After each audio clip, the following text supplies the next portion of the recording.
तीसरा जो वर्ग आता है कवकों का वो आता है बेसिडियोमाइसीटीज।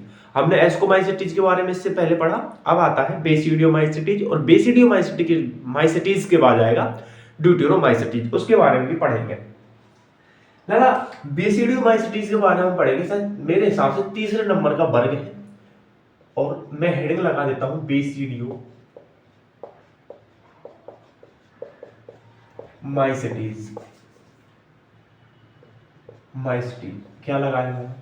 बेसिडियोमाइसीटीज। अब बेसिडियोमाइसीटीज के बारे में क्या क्या पढ़ेंगे उस चीज को देखेंगे कि बेसिडियोमाइसीटीज के जो कवक है, जो फंजाई है, इसके जनरल कैरेक्टर्स क्या होते हैं, इसके लक्षण क्या होते हैं, इसके जो कॉमन जो लक्षण होते हैं उन चीजों को अपन देखेंगे। लला बेसिडियोमाइसीटीज जगत की जो कवक होती है ना, ये सॉरी जगत बोल दिया मैंने, वर्ग। अगर मेरे से मुंह से अगर जगत निकल जाएगा तो आप उसे वर्ग ही समझ लेना भाई साहब, मुझे जगत जगत रट रहा है, क्या करूं? इस वर्ग की जो कवक होती है ना, इस वर्ग की कवक, कवच लिख दियो, खा दिमाग चल लो जरा मेरे। इस वर्ग की जो कवक हो ना, इस वर्ग की जो कवक हो वे, इस वर्ग की कवक उच्च वर्ग की कवक होती है। उच्च वर्ग की कवक हो, उच्च वर्ग की कवक मतलब ये जो वर्ग है ये उच्च है, यानी सबसे अच्छा वर्ग है ये बेसिडियोमाइसीटीज। कवकों के वर्गों में चार जो वर्ग मैंने बताया, पहलो फाइकोमाइसीटीज, दूसरो कोनो एस्कोमाइसीटीज, तीसरो बेसिडियोमाइसीटीज, और चौथा हम ड्यूटेरोमाइसीटीज पढ़ेंगे। तो ये जो अच्छो है, कौन सा बेसिडियोमाइसीटीज जो होता है वो अच्छा है, इसलिए इस वर्ग की कवक जो होती है वो उच्च वर्ग की कवक होती है। इस वर्ग की कवकों में, इस वर्ग की कवकों में मैंने कहा बोलो, इस वर्ग की कवकों में का पाया जाए एक क्लब नुमा संरचना पाई जाती है। अब आप बोलोगे क्लब का भैया, एक क्लब नुमा का पाई जाए संरचना पाई जाती है, संरचना पाई जाती है। क्लब के बारे में बताऊंगा, इसलिए इस वर्ग की कवकों को, इसलिए पहले इस स्टेटमेंट को लिख देता हूं, इसलिए इस वर्ग की कवकों को क्या कहा जाता है? क्लब फंजाई कहा जाता है। क्या नाम से जाना जाता है? क्लब फंजाई के नाम से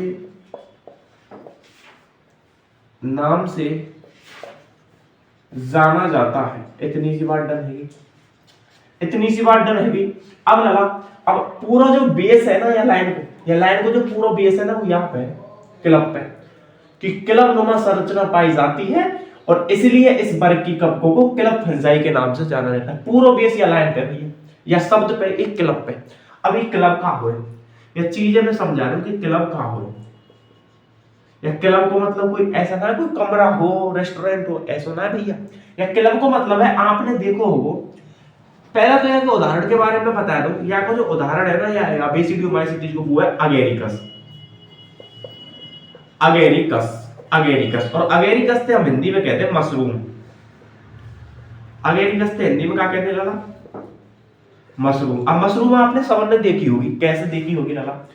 बारिश के दिनों में क्या हो, अवांछित स्थानों पर का उग जाए, जाते हम सांप की छतरी के में, का के में गावन में सांप की छतरी के में, कि भैया ये तो सांप की छतरी उग गई। अरे का उग गई लाला? सांप की छतरी उग गई। तो बातें हम काके में, हमारी साइंस की भाषा में अगेरिकस। अरे काके में लाला? अगेरिकस। और अगेरिकस को दूसरा नाम का मशरूम। लाला उसकी जो संरचना होती है ना, इस क्लब को डिफाइनेशन कर रहा हूं मैं, क्लब के बारे में बता रहा हूं भाई साहब, ठीक है? उसकी जो संरचना होती है ना वो ये होती है भाई साहब,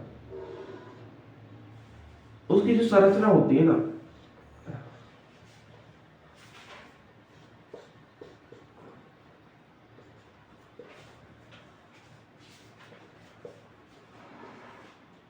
ऐसी वाली संरचना हुए, ऐसी का हुए, बाकी ऐसी का हुए संरचना हुए, काय की कवक की, जाते हम सांप की छतरी कह दे, कह में कहना कहें। अब ऐसी संरचना हुए, अब यहाँ में, और ये जो छतरी है ना, ऊपर जो भाग है, छतरी नुमा जो भाग है, यही हम का कह रहे हैं? क्लब कह रहे हैं। अरे का कह रहे हैं? क्लब कह रहे जो छतरी नुमा जो भाग है यहाँ पे हम क्या कहने लगा क्लब कह रहे। तो मैंने कहा बताओ क्लब नुमा संरचना पाई जाती है, इसलिए इस जो वर्ग की जो कवक है बिंदु क्लब फंजाई कहते।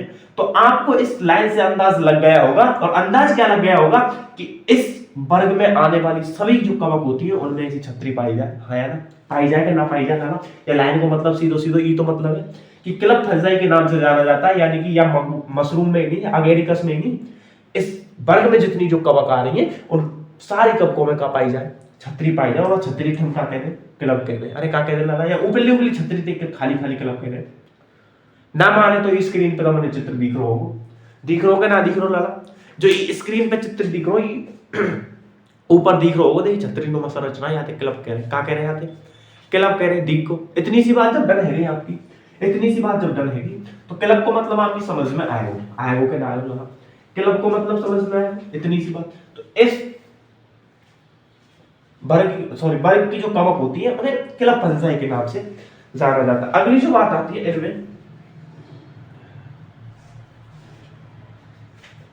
इनमें जो क्या होता है, इनमें अलैंगिक जनन, इस वर्ग की कवकों में, इसमें इस वर्ग की कवकों में इनमें लिख लो यार, अलैंगिक जनन काय के द्वारा हुआ।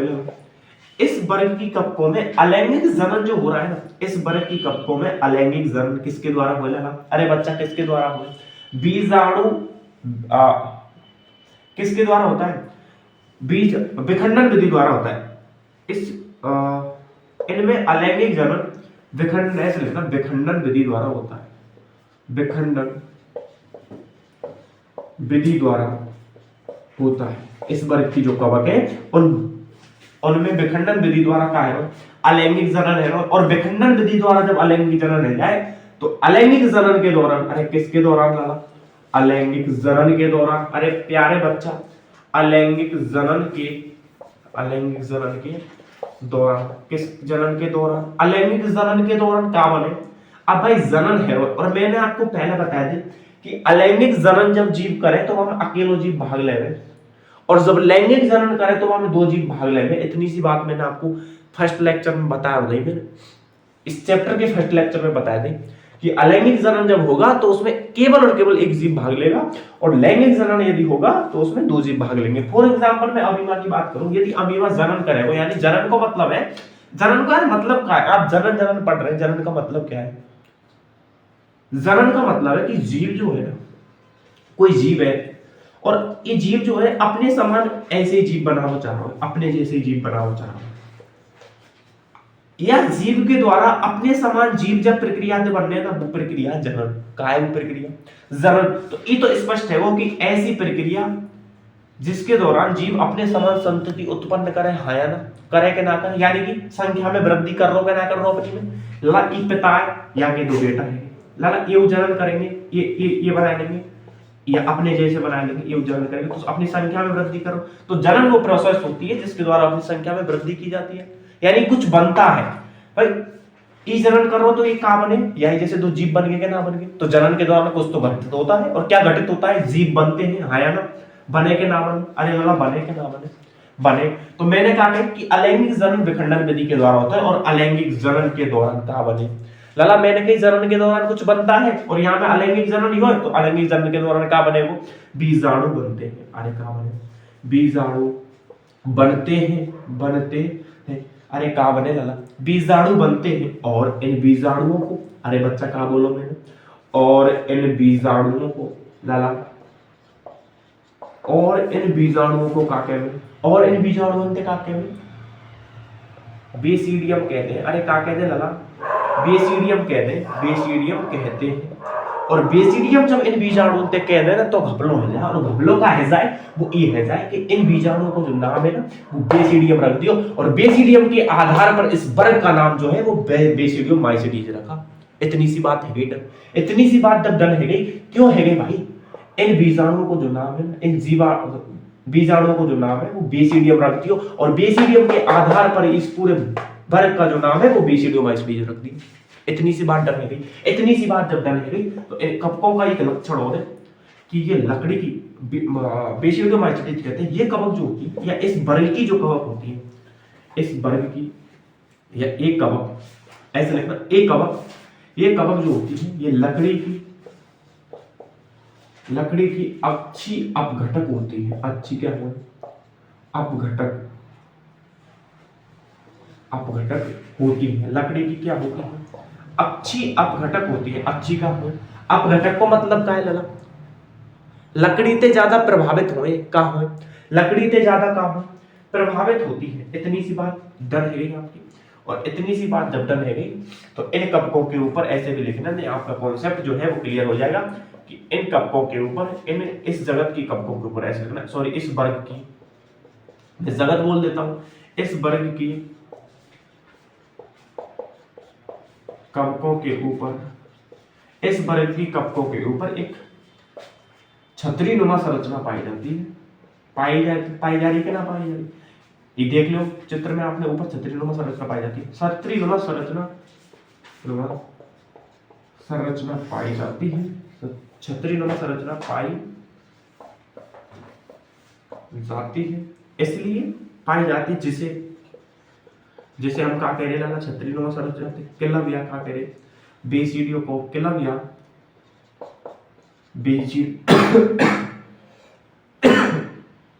लालाब सर्दी को मौसम चल रहा है, बच कर करो बेटा। क्लब या बेसिडियो माइसिटी, सॉरी बेसिडियो कॉपी कहते हैं। बेसिडियो कॉपी कहते हैं। इतनी सी बात डन है। और यहाँ के एग्जाम्पल में आप लिख लो इसको, जो एग्जाम्पल है ना बाया लिख दो यार, आप तो घर की सी बात है कि ना। यहाँ को एग्जाम्पल है अगेरिकस का है,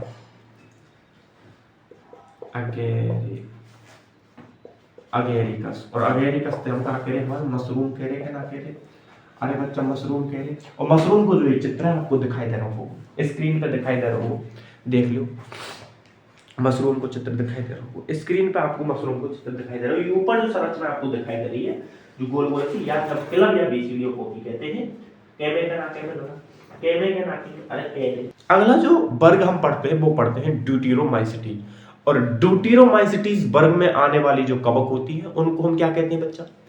उनको कहते हैं अपूर्ण कवक। क्या कहते हैं? अपूर्ण कवक। और अपूर्ण कवक कहते हैं तो क्यों कहते हैं, उस कहानी को हम समझेंगे इस जगत के बाद। अब इस वर्ग में कोई प्रॉब्लम आई हो तो मुझे बताया था, आई हो तो मुझे बताया था। अगर ये कोई कॉन्सेप्ट तुम्हारा इस वर्ग में रहेगा कोई तो लपेट दीजिए मेरे एग्जाम में आएगा तो, कि बेसिडियो माइसिटीज वर्ग के बारे में पूरा डिफाइनेशन करो, पूरी बताओ, पूरी व्याख्या कर दो, तो लपेट देंगे तुम वो पति।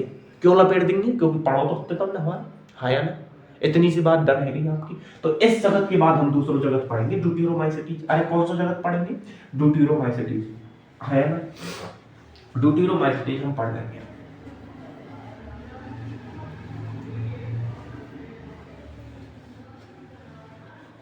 ड्यूटेरोमाइसिटीज कौन सा जगत है? माइसिटीज है तो यूं ही लिख दो, और यह है टाइड ड्यूटेरोमाइसिटीज।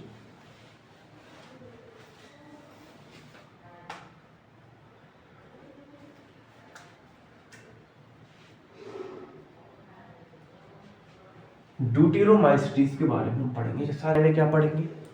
ड्यूटेरोमाइसिटीज में आने वाली क्या होती है? कवक होती है। इस वर्ग में आने वाली कवकों को, इस वर्ग में आने वाली कवकों को,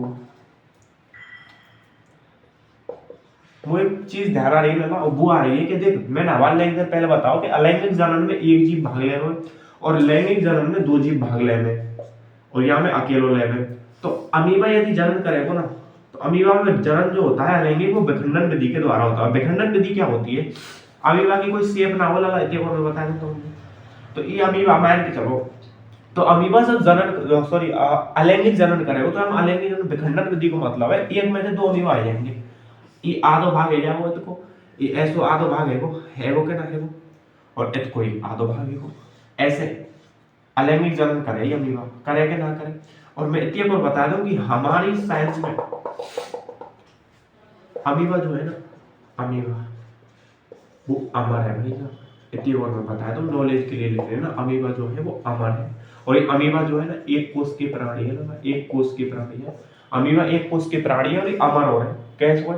अमीबा अमर है, और कौन सा जनन करे, अलैंगिक जनन करे, और हम अलैंगिक जनन विखंडन विधि के द्वारा होता है। विखंडन विधि का मतलब क्या है, विखंडन विधि का मतलब है एक में से 2000 है। इतनी सी बात आ गई समझ में। और ऐसे और लिख लो कि अमीबा जो है वो कब मरे कौन नहीं, अमर है, इतने को लिख दो, कॉपी कोने में लिख दियो, ठीक है। अब भैया हमारी जो कहानी चल रही वो तो ड्यूटेरोमाइसीटीज पे चल रही। अब ड्यूटेरोमाइसीटीज पे कैसे चल रही कि इस वर्ग की में आने वाली जो कवक हो, कवकों को क्या कहा जाता है, अरे यार इस वर्ग में आने वाली जो कवक होती है उनको अपूर्ण कवक, कवकों को अपूर्ण कवक कहते हैं, अपूर्ण कवक कहते हैं। इस वर्ग में आने वाली जो कवक होती है उनको अपूर्ण कवक कहते हैं। इतनी सी बात डल है। अपूर्ण कवक जब हम कह दें इस जगत में आने वाली जो वर्ग में आने वाली जो कवक होती है उनको अपूर्ण कवक कहते हैं। और क्योंकि क्यों कह रहे हैं भाई, वो चीज तो लिखेंगे, क्योंकि इस वर्ग की कवक, इस वर्ग की कवकों में, ऐसे लिखना, कवकों में, इस वर्ग की कवकों में लैंगिक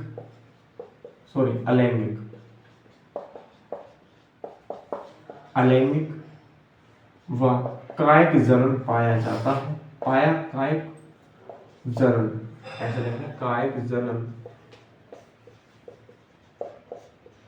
पाया जाता था, इसलिए पाया जाता था, इसलिए इन कवकों को या इस वर्ग की कवकों को, इन कवकों को, अब अलैंगिक और कायिक जनन पाया जा रहा हो तो इसलिए इन कवकों को कहां पर रखा जाता, तो एस्कोमाइसिटीज,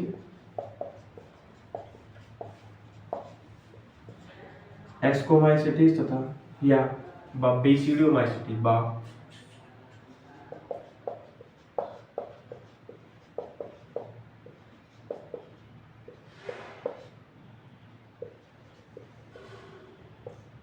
बेसिडियोमाइसिटीज वर्ग में सम्मिलित किया जाता था,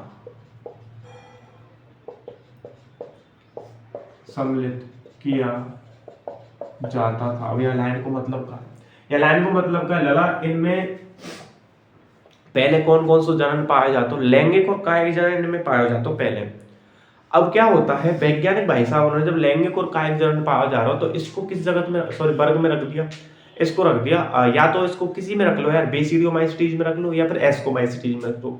अब भाई बेसिडियोमाइसिटीज में और एस्कोमाइसिटीज में रखने को क्या मतलब है, भिन्न में क्यों रखो, तो भिन्न में क्यों रखो कि यार हमने हमारे बेसिडियोमाइसिटीज पढ़ो ना, बेसिडियोमाइसिटीज में हमने पढ़ो कि इसमें अलैंगिक जनन हेरो के ना हेरो, तो अलैंगिक जनन के मारे बेसिडियोमाइसिटीज में रख लियो।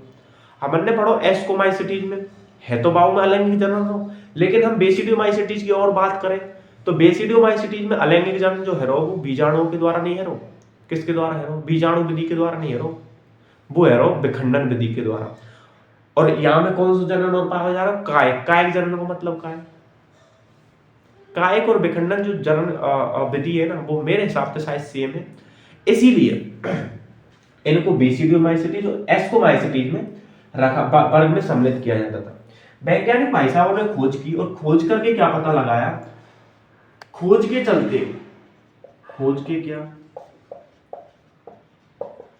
के चलते इनमें मतलब इस वर्ग की कवकों में लैंगिक जनन की खोज हो गई। लैंगिक कि भाई साहब ऐसे खोज है कि इनमें तो लैंगिक जनन पाया जा रहा है, लैंगिक जनन की खोज हुई और इस जनन की खोज हो जाने के बाद और इस जनन की खोज हो जाने के बाद इनका एक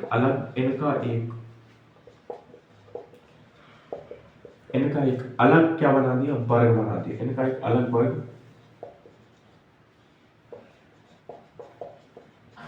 ड्यूटेरोमाइसिटीज बना दिया। कॉमन रूप से अगर हम कवकों के प्रकार की बात करें ना तो वे तीन ही है लगा, मैंने 4 लिखा है, 4 गलत ना है, 4 तो है ना, बट कॉमन रूप से अगर हम देखें तो 4 हुए, 3 हुए। क्यों हो 3, क्योंकि पहले 3 ही है, फिर ई पीछे जोड़ दियो, पीछे ही तो जोड़ो खोज हो जाने के बाद। तो हालांकि 4 गलत ना है, 4 भी सही है, 3 भी सही है, हाँ या ना, इतनी सी बात है कि नहीं। लेकिन ऑब्जेक्शन आवे भाई हिसाब से मैंने कह दी है, ठीक है। जन्म की खोज होने के बाद इनका अलग वर्ग ड्यूटेरोमाइसीटीज बना दिया। ये कवक जो होती है, इस वर्ग की जो कवक होती है, ये कवक पहला परपोषी,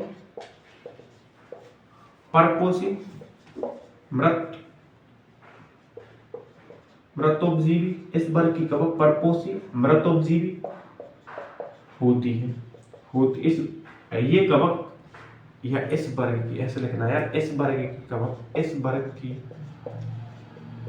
वर्ग की कवक परपोषी मृतोपजीवी होती है।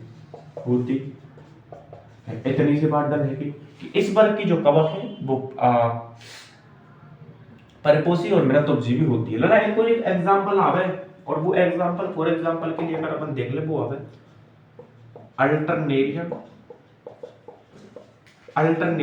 और ये वो एग्जांपल है जहां मैं ध्यान बोल रहा हूं, अल्टरनेरिया, ठीक है। ये मृतोपजीवी और परपोषी होती है, इतनी सी बात है कि ना आपकी। अल्टरनेरिया और ट्राइको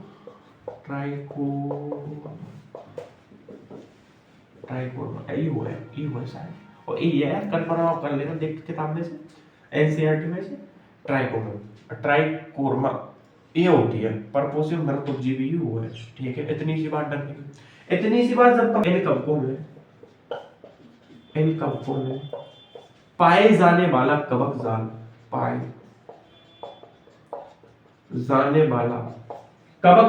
कवक जाल तो पाए जा रहा हो कि नहीं पाया जा रहा हो, इन कवकों में पाए जाने वाला जो कवक जाल होता है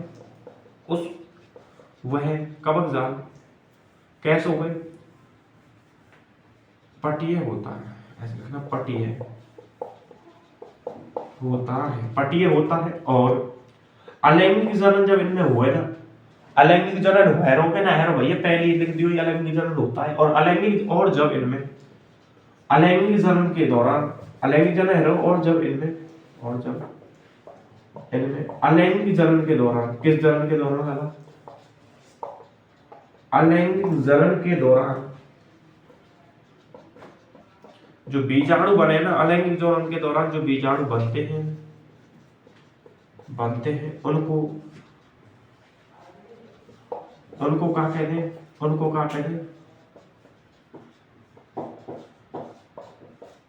कोनेडिया कहते हैं। इतनी सी बात है ड्यूटेरोमाइसीटीज में हमने पढ़ी। और ड्यूटेरोमाइसीटीज में इतनी सी बात का मतलब क्या है कि देख सी बात पढ़ी लगा, पहले हमने पढ़ी कि इस वर्ग की जो कवक हुए, इस वर्ग में आने वाली जो कवक हुए अपूर्ण कवक कहते हैं। और अपूर्ण कवक कहने को कारण जानो, क्योंकि इस वर्ग में पहले तो अलैंगिक और कायिक जनन पाए जा रहे, और फिर इनमें कहा है कौन सा जनन और आएगो, जब खोज करी तो अलैंगिक जनन, लैंगिक जनन और आएगो। और इन्हें पहले बेसिडियोमाइसीटीज या फिर एस्कोमाइसीटीज, दोनों वर्ग में से कोई से वर्ग में रख देते, लेकिन अब इनको एक अलग वर्ग बना दियो, और वो कौन सा बना दियो, ड्यूटेरोमाइसीटीज। इनको एक उदाहरण है अल्टरनेरिया और ट्राइकोर्मा इनको एक उदाहरण है, आप देख लीजिएगा। मुझे ट्राइकोडर्मा लग रहा है यार, ट्राइकोडर्मा लग रहा है, कंफ्यूजन तो है, ट्राइकोडर्मा कर लो उसको, ट्राइकोडर्मा ये कंफर्म है, ट्राइकोडर्मा इनको एक उदाहरण है। और इन कवकों में कवक जाल बने, और कवक जाल कैसे हुए, पटीय और शाखीय हुए, और जब इनमें लैंगिक जनन होता है तो अलैंगिक जनन होता है, तो अलैंगिक जनन के दौरान बीजाणु बनते हैं, और उन बीजाणुओं को कोनेडिया कहते हैं। इतनी सी बात इस ड्यूटेरोमाइसीटीज की कहानी में हम पढ़ते हैं। आपकी जो एनसीईआरटी उसमें झमझोल हो रहा है, एक सामान्य जो बच्चा होता है ना, उसकी समझ में कतई नहीं आएगा, एक और मैं बता दूं, बिल्कुल उसकी समझ में नहीं आएगा। इसीलिए मैंने मेरे हिसाब से ये चीज लिखी, और इसको आप पढ़ोगे और एग्जाम में यदि इसको लिखोगे फुल नंबर होंगे, 1% भी ये चीज गलत नहीं है। आपकी किताब में अलग दे रखा है, और अलग यार उस किताब में जो दे रखा है ना वो ऐसा दे रखा। अब आप ऐसा तो है नहीं कि 11th 12th में ही वो बन जाओगे, योद्धा बन जाओगे, वो वाली कहानी तो आपकी है नहीं। लेकिन बेस है ये, इस बेस को आप पढ़ लीजिए। इस बेस को पढ़ ले, मैं ये नहीं कह रहा किताब में गलत दे रखा है, किताब में अच्छा दे रखा है, बट किताब में थोड़ा हाई लेवल का दे रखा है। ये मैंने कॉमन जो चीज है, सरल बना के जो चीज है ये लिख दी है। इस चीज को पढ़ने के बाद यदि आप किताब को पढ़ोगे ना तो अच्छा रहेगा। हाँ है ना। इस चीज को पढ़ने के बाद किताब को पढ़ोगे तो आपकी समझ में भी आ जाएगा, बिल्कुल आएगा समझ। और कतई आवे वो, ठीक है। नेक्स्ट जो क्लास है बाम हम का पढ़ेंगे, प्लांट की जगह हमारा रहेगो है, और एक जगह तो रहेगो हमारा सॉरी प्लांट ही है ना, प्लांट और एनिमेरियल है वो है, दो जगत रहेंगे, एक तो पादप जगत और एक जंतु जगत। और फिर हम वायरस वायरोड और प्रियोन्स और इनके बारे में पढ़ेंगे, और उनके बारे में पढ़ने के बाद ये चैप्टर मेरे हिसाब से खत्म हो जाएगा। और थोड़ा सा इस चैप्टर का अब की बार निचोड़ पढ़ेंगे कि इस चैप्टर में जो मुख्य मुख्य जो चीजें जो एग्जाम में पूछे जाने वाली जो चीजें वो क्या क्या है, नीट एग्जाम में क्या क्या चीज आने वाली है इस चैप्टर से, वो सारी चीज हम देखेंगे। तो नेक्स्ट क्लास कल होगी, जरूर होगी। पढ़िए, खुश होकर पढ़िए, आराम से पढ़िए, डोंट वरी होकर पढ़िए, कोई चिंता नहीं। सिस्टम को आप मुझे लगता है फाड़ देंगे अगर लगन से और मेहनत से अगर आप पढ़े तो, ठीक है। और बिल्कुल ऐसा नहीं सोचना कि यार हम तो कुछ करने लायक नहीं है, आप करने लायक बनोगे यार जब आप खुद करोगे जब, ठीक है। इतनी सी बात डन होगी। नेक्स्ट क्लास कल होगी।